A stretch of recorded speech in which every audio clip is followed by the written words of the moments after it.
How to gain confidence when selling. So this is going to be one of my favorite podcast episodes because selling is something that as an entrepreneur we need to do. By selling, we're giving people an opportunity to change their life by buying our products. Therefore, selling is not a bad thing that we're doing. And that was the belief that I had a long time ago, that if I sold to someone, if I made them give me their money, I was doing something bad by them. And that's not the case. Because every time I sell my coaching or my therapy, I give people a chance to overcome whatever anxieties or depressions they originally had. And if I was able to do that, they would thank me. So therefore, I need to be great at selling. But here's the thing. In school, they never taught me about selling. And for you, if you went to school or whatever, there's a good chance that you weren't taught selling. And this is a skill that you have to pick up on your own. And therefore, I want to help you to build confidence to do that, but also to do that at a high level.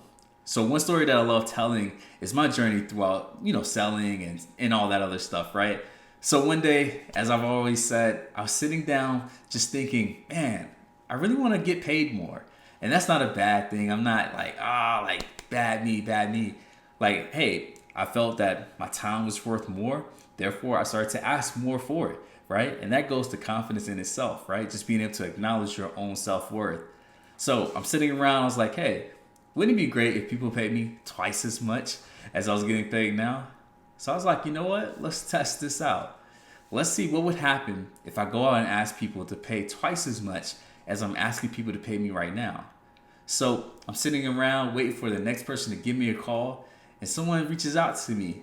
And I say, okay, we have a great opportunity. So we're going through the sales call and we're talking and talking and talking. And I end up telling them my price. And when I did it, guys, I gotta admit, I was scared. I was nervous. I told them the price and they said, I can't do that. And I was like, okay. And I just let them go.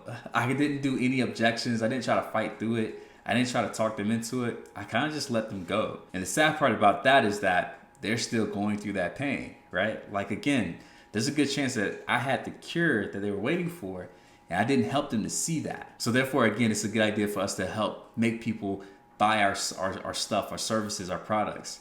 So after that, I was feeling very crushed, very defeated, because I felt like I wasn't very confident when that person gave me a call. So time went by, I started to kind of, get over that, and it hit me. It hit me that I needed to actually have a plan when I was going into these sales. So I decided to pick up a book, learn a format, right? Learn a framework before I go and try to sell my next client, if you will. So I sat down, I typed everything out, and therefore I had this platform, I had this framework that I was going to use, that I was going to stand by the next time someone gave me a call. So a few days go by, another person gives me a call. And I run them through the framework, and at the end, I tell them my price again, and they say no. And guess what? I failed, right? I didn't go through the objections. I was still nervous, still kind of feeling anxious about it. And I started to get it in my head a little bit. I had to actually step back and ask myself, what did I do well on this sales call? And what I saw was that out of the 10 steps, 8 of them, I did really well. It was the last 2 that I didn't do so well in. So what I ended up doing was buying a book for those last 2 steps, and I went even deeper into that part of the selling process, if you will. And what ended up happening next is that the next people that gave me a call, I was able to close them back to back. And that kind of goes to show what's it like to push through and persevere through tough times. And that's why I want to give this podcast episode to you guys. Because again, I want to help you to build a confidence to not only sell your services, but I can even say this, to even raise the prices of your services, okay? So what I want to do is I want to go into the 3 steps you need to understand in order to be more confident when selling. So the first one I already alluded to, which is where you need to have a framework when you're selling. And the reason why is because we want to put all the outcomes based on the framework and not on us. Because here's the thing, what happens when we take on all the outcomes, when we take it personal, we start to think that, oh man, like something's wrong with me or something wrong with the way that I speak or who I am, and that's why they said no. And when that happens, people start to develop the belief that they're not worthy, and that stops them from selling. That keeps them to selling their prices at a low price, and we don't want that. Now, here's another thing. If you also do not have a framework that you put all your outcomes on, and let's say you're doing really well, you may find yourself too confident or so confident that you start to get lazy, start to think that you're God when it comes to selling, and you don't brush up on your skills, and thus you start to get lapped by other people, or you start to see your sales start to plummet because you're not, again, doing the same thing that you started off doing, just grinding, hustling, learning, and trying to revamp your selling skills, your reselling process, if you will. So by having a framework, it actually protects us from the outcomes, good or bad, and it allows us to be very objective when it comes to the selling process. Because as it sits right now, every time I get on a sales call, I pull up a document and I run my clients through the process. And at the end, I ask them those right questions, right? I ask them, it's very key to ask them the right questions to get them to see that this is the opportunity that they've been looking for. And if they still say no and they don't take the down sell or anything like that, then I have to ask myself some other questions about why this sale didn't go the way that I wanted. But the last thing that I'm looking at is me, right? The self-concept of me, of I, if you will. And that's one of the things that's gonna help you to be more confident. So what I want you to do is to find some framework, all right? You can literally go on Amazon. You can probably find someone on, let's say, Instagram or Facebook that's selling a course. And I also would say vet them out. But you can find these people. They'll give you a script, right? They'll give you a process to follow. And I want you to study that. I want you to go out there and just try it again and again and again. And in a previous episode, I talked a little bit about overcoming the fear of failure. All right. So I want you to check out that podcast episode as well, because that will help you with this piece as well. So step number 1, find a framework and place all the outcomes based on the framework and not you, so you don't take them personal. All right. And here's the second one. So I've kind of alluded to this one already, but the second way to feel more confident when selling is to understand that you will get better at time as you get the reps in. So many people feel as though they have to be perfect on that first sales call, and that's totally not the case. I need you to be real open to learning, more so than you are to winning. What's more important when it comes to developing a growth mindset is understanding the processes. It's becoming a learner. It's the studying piece. It has nothing to do with the outcome, because by obsessing over the process, you will actually develop an ability to accomplish whatever outcome or dream you're hoping for. Something that I love looking at, and I'm going to take this in a different area, if you will. I love Facebook ads. And what I love more about that is that there are specific numbers I can look at, whether it's how many people clicked on this landing page and actually bought versus this landing page, right? Or once they got to the landing page, what buttons were they pressing? It gives me the breakdown. It gives me the percentages to show me, hey, these people tend to like this copy, this offer, or this landing page more than the other ones. And that's where I can kind of geek out a little bit. I can kind of be a little bit of a nerd and start to see like, okay, if I turn this button, if I twist this knob, if I change this lever or pull this lever, I get more people to say yes. And that's fun, guys. But here's the thing. When I first started the Facebook ad, it wasn't converting at the rate that it's converting now. And that's something I talked a little bit about in another episode. But here's the thing, I want you to think about this, okay? Because this is the statistics when it comes to Facebook ads. So typically in the industry, if your Facebook ad is converting at 15 to 20%, so you put an ad out there and 15 to 20% of the people that click that ad buy your stuff, if you get 15 to 20% to say yes, you're doing pretty well, all right? My Facebook ad didn't start off like that, all right? It's actually a little bit below. But as I started to see what was working and started to make the adjustments, I was able to get my ads to start to convert, not at 15, not at 20%, but at 37%, right? Like that's crazy, right? That's double what we say is good in this industry. But that's something that I had to learn over time. And it's the same thing with selling. So what I would ask you to do, let's say you do virtual, or let's say you're doing it over the phone, or even in person. What I want you to do is I want you to actually visualize and replay what happened during the sales call, during the presentation. You can even do this too. You can ask the people, once they say no, you guys agree that this is not the right fit, you can ask them, what was it that stopped you from saying yes? They may say the price. They may say it was, hey, we needed more of something like this. You know, I'm just trying to make something up. And from there, you can actually start to see if we need to make tweaks, whether it's to the product or service, or maybe it's tweaks to the audience, okay? We're gonna get into that a little bit next. So it's those things that's gonna let you see that, hey, it's not really me, but it's something outside of me. And it's actually something that I can control as well.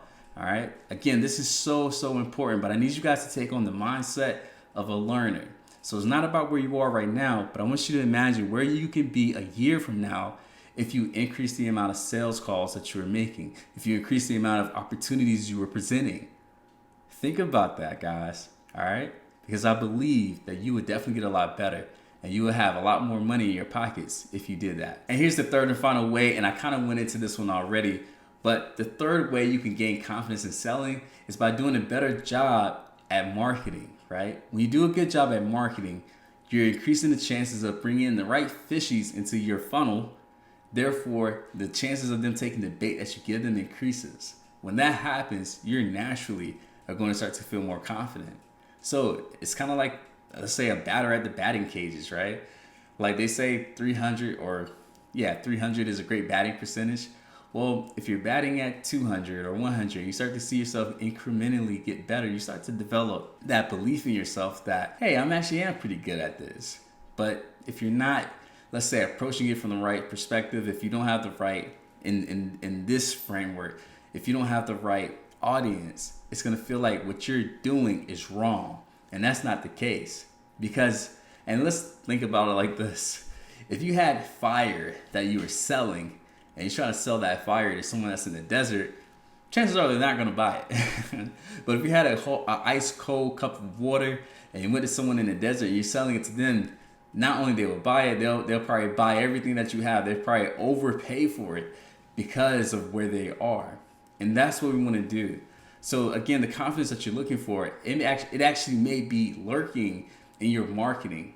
And I can go further into this, where not only is it in the marketing, but it may be in the product as well. And here's the thing, if you are the product, because for me, hey, I am the product, right? As a coach, as a therapist, people are buying me. So what I need to do is make sure that I'm investing in myself and learning new techniques, new strategies, so that when someone's coming to me for depression, anxiety, they're looking to build their confidence, I have new innovative ways to help them with that. That's why investing in yourself is just so important. Okay, so I want you guys to always make improvements to what it is that you're offering. And to do that, you also need to ask yourself again why people aren't buying what you're buying, and then seeing if you can add that into the actual offer. Okay, so I'll give you an example. Let's say I'm offering a course on how to accomplish goals. Okay, I can offer that course, but someone may say, okay, it's great to have this course, but I'm not going to buy it because I may not know how to manage my time. Well, if I see that, guess what I'm going to do? I'm going to give them a course on how to build or how to set and accomplish goals, but also I'm going to give them a course on how to manage their time now. With these two things, it's going to increase the likelihood of them actually buying the course, right? Because I'm solving their problems. But to do that, I have to know what they're struggling with. And that's something that's also very important. It kind of goes to all of these things that I'm mentioning. I really need you to know your customers better than they know themselves. This is why analyzing, taking notes is just so important.